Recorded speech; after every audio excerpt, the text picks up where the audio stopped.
मी आता ठाण्यामधल्या कोपरी इथल्या भारत कॉलेज जे आहे ते भारत कॉलेजच्या मतदान केंद्रावरती आहे। कोपरी पाचपाकाडी हा मुख्यमंत्री एकनाथ शिंदे यांचा मतदारसंघ आहे आणि ठाणे जिल्हा हा शिवसेनेचा बालेकिल्ला आहे। तो बालेकिल्ला राखण्यामध्ये शिवसेनेला यश येतं का हे 4 जूनला स्पष्ट होईल, पण आज मतदान आहे आणि याकरता मोठ्या संख्येनं ठाणेकर बाहेर पडतील यात काही शंका नाही। आपण जर पाहिलं तर ठाणे लोकसभा मतदारसंघ हा राज्यातील इतर मतदारसंघांपेक्षा सर्वात जास्त मतदार असलेला संघ आहे। त्यामुळे इथं जवळपास 25 लाखपेक्षा जास्त मतदार आहेत। त्यामुळे इथली प्रक्रिया जी आहे किंवा इथलं वोटिंग जे आहे हे संख्येने जास्त होतं पण टक्केवारीने कमी होतं। त्यामुळे ज्यावेळेस उमेदवाराला मतं पडतात आणि त्यांचं डिक्लेरेशन होतं त्यावेळी मात्र आकडा फार मोठा दिसतो।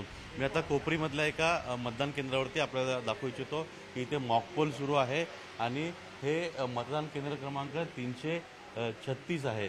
इथं निवडणूक कर्मचारी जे आहेत ते मॉकपोल करत आहेत।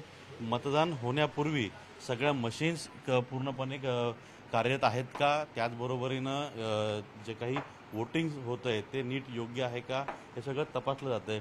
इथं आपण जर पाहिलं तर जी प्रक्रिया असते प्रक्रिया की जी वोटिंग झालं म्हणजे मॉकपोल झाल्यानंतर प्रत्येक जो उमेदवार दिलेला आहे त्याच्यासमोरचं बटन दाबलं जातं आणि तिथून सुरळीतपणे व्हीव्हीपॅटमध्ये ते मतदान जी पत्रिका आहे ती पडते का अशा स्वरूपात पूर्णपणे ही प्रक्रिया असते।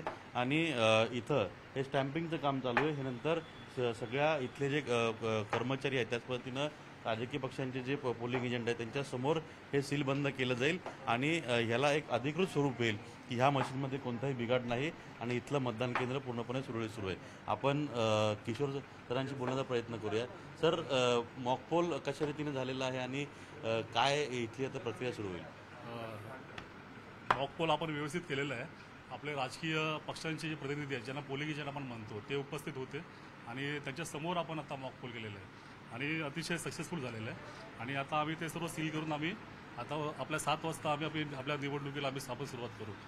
सर, तुमच्या सर्व निवडणूक कर्मचाऱ्यांचं खूप खूप आभार की तुम्ही ज्या पद्धतीनं हे सर्व काम करताय तर संपूर्ण राज्यभरामध्ये, तर तुमचं खूप आभार, कारण का तुम्ही तत्परतेने आणि चांगल्या पद्धतीनं सहकार्य करतात हे सगळ्या मतदारांना आणि त्यामुळे मतदार इकडे आल्यानंतर त्यांना मतदान करण्यासाठी सहज आणि सुलभता उपलब्ध होते आणि यामुळेच जे आहे ते निवडणूक कर्मचारी यांचं खरंच प्रोत्साहन करणं गरजेचं आहे। कारण का मशीन ताब्यात ठेवणं, इथे एकही बिघाड झाला तर तो किती मोठ्या प्रमाणामध्ये त्रासदायक असतो। त्यानंतर इथले जे ऑब्झर्वर असतात किंवा वरिष्ठ अधिकारी असतात सर्वांना येऊन तो एक वेगळ्या पद्धतीचा पंचनामा केला जातो आणि मग पूर्ण दुसरी मशीन चालू केली जाते। त्यामुळे हा खूप एक मोठा त्रास असतो, पण यातून संपूर्णपणे पूर्णतः चांगल्या पद्धतीनं काम करून हे निवडणूक कर्मचारी जे आहेत ते मोठ्या संख्येने जे मतदार आहेत ते कशा पद्धतीने मतदान करते याची देखील काळजी घेतात।